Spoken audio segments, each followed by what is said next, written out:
तो everyone, railway से channel में आप सभी का स्वागत है आपके अपने चैनल पर। तो हमारे चैनल पर आप लोगों को आज का क्विज में, आज के सेशन में आप लोगों को देखने का मिलेगा हिस्ट्री का प्रश्न, यानी इतिहास से जो हमारे प्राचीन वेद हैं उनके बारे में देखने को मिलेगा। तो वीडियो के लास्ट तक बने रहिएगा। यहाँ से प्रश्न कई बार पूछे गए हैं और कई बार एग्जाम में पूछे जाने वाले। तो अगर चैनल पर पहली बार विजिट हैं तो चैनल को लाइक से सब्सक्राइब जरूर कर लीजिएगा। ये मैं डेली क्विज सेशन चला रहा हूँ, इसके नाम से प्लेलिस्ट है, आप जाकर के वहाँ से आप देख सकते हैं। हर एक सेशन से आपसे 1 से 2 नंबर का प्रश्न फिक्स है, ठीक है। 1 से 2 नंबर आपको मिलने वाले एग्जाम में। तो लास्ट तक बने रहिएगा और सेशन को ज़्यादा से ज़्यादा देखने का प्रयास कीजिए और शेयर करते रहिए, ठीक है। अगर सेशन पसंद आएगा तो लास्ट में आप लाइक ज़रूर कर लीजिएगा, ठीक है। आगे देखेंगे हिस्ट्री। तो सबसे पहले प्रश्न है हमारा, प्राचीन वेद यानी ओल्डेस्ट वेद किसे कहा जाता है? ऋग्वेद को। ऋग्वेद को कहा जाता है। आगे देखेंगे, भारतीय संगीत का जनक किसे कहा जाता है? Father of Indian music. तो कौन सा वेद है? सामवेद है। कौन सा वेद है? सामवेद। कई बार एग्जाम में पूछा गया है और यहाँ से ऐसे ऐसे प्रश्न आप लोगों को देखने को मिलेंगे जो आप पहली बार टच हो रहे हैं। तो इस तरह का संग्रह आप लोगों को बहुत कम सेशन में देखने को मिलता है या अदर प्लेटफॉर्म पे देखने को मिला, लेकिन यहाँ पर आप लोगों को एक साथ संग्रह करके मैं दिया हूँ। तंत्र मंत्र वाला वेद कौन सा होता है? कई बार एग्जाम में इस तरह से भी पूछा जाता है। कौन सा वेद है? अथर्ववेद। संगीत की अगर बात कर लेते हैं तो सामवेद। प्राचीन वेद की बात कर लेते हैं तो ऋग्वेद, ठीक है, ध्यान दीजिएगा। आगे देखेंगे, सबसे प्राचीन पुराण कौन है? मत्स्य पुराण। कौन सा पुराण है? मत्स्य पुराण। सिंधु सभ्यता की लिपि यानी script of Indus valley civilization की मैं बात कर लेता हूँ तो भाव चित्रात्मक यानी पिक्टोग्राफिक जिसको हम कहते हैं, ये सिंधु सभ्यता की लिपि है, यानी लिपि जिसको हम कहते हैं सिविलाइजेशन, पिक्टोग्राफी। इतिहास का पिता हेरोडोटस का कहा जाता है। कई लोग जानते भी होंगे, कई बार एग्जाम में पूछा भी गया है। देखिए, जो प्रश्न है आप लोगों को मिलने वाले हैं, कुछ ऐसे प्रश्न हैं जो आप लोगों को पहली बार टच हो रहे होंगे, लेकिन ये कई बार एग्जाम में पूछा भी गया है, ठीक है। तो आप उससे घबराइएगा मत, ठीक है।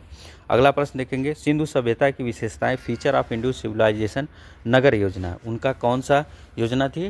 टाउन प्लानिंग, जिसको हम नगर योजना के नाम से जानते हैं। सिंधु सभ्यता की विशेषता यह थी, ठीक है। सिंधु सभ्यता का काल अगर मैं बात कर लेता हूँ तो 23 से 50 से 1750 ईसा पूर्व यानी BC कहते हैं हम इसको, ठीक है। हड़प्पा के उत्खनन खर्ता यानी इस एक्सकेवेटर ऑफ हड़प्पा, तो यह इनके उत्खनन खर्ता थे दयाराम साहनी। 1921 में इन्होंने खोज की थी, ठीक है। प्रमुख फसलें, मेन क्रॉप्स इनका क्या था? गेहूँ और जौ। गेहूँ और जौ इनकी प्रमुख फसलें थीं। सत्यमेव जयते स्रोत कहाँ से लिया गया है? मुंडक उपनिषद से लिया गया है, ठीक है, ध्यान दीजिएगा, मुंडक उपनिषद से लिया गया है। योग दर्शन प्रवर्तक कौन थे? दर्शन ऑफ योगा फिलॉसफी, योग दर्शन प्रवर्तक कौन थे? पंतजलि, ठीक है, पतंजलि जिसको हम नाम जानते हैं। सांख्य, आज वाले वो पतंजलि नहीं, वो पुराने थे, पतंजलि से लिया गया है, ठीक है। योग दर्शन प्रवर्तक थे। सांख्य दर्शन प्रवर्तक, फाउंडर ऑफ सांख्य फिलॉसफी, तो वह है हमारे कपिल जी। कौन से हैं? कपिल जी थे। न्याय दर्शक प्रवर्तक, देखिए कई बार एग्जाम में पूछा भी गया, इस तरह के टाइप प्रश्न आप लोगों को बहुत कम देखने को मिलते हैं, इसलिए मैं कह रहा हूँ कि इसमें आप बिल्कुल भी स्किप मत कीजिएगा, लास्ट तक बने रहिएगा। और इस प्लेलिस्ट में जो भी है, प्लेलिस्ट में जाइएगा, मैं सारा सेशन वहाँ पे डालता हूँ, वहाँ से आप लोगों को देखने को मिलेगा। और चैनल पर पहली बार विजिट है तो आप वहाँ जा करके एक बार विजिट करके देखिएगा, बहुत मज़ा आने वाला है।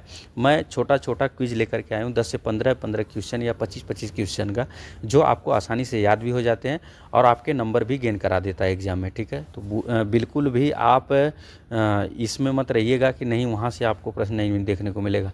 देखिए, यह इस सेशन में आप लोगों को पता चल रहा है, तो ऐसे ही वहाँ पर भी सेशन लिया है जहाँ पर वहाँ पे आपको प्रश्न देखने को मिल सकते हैं, ठीक है।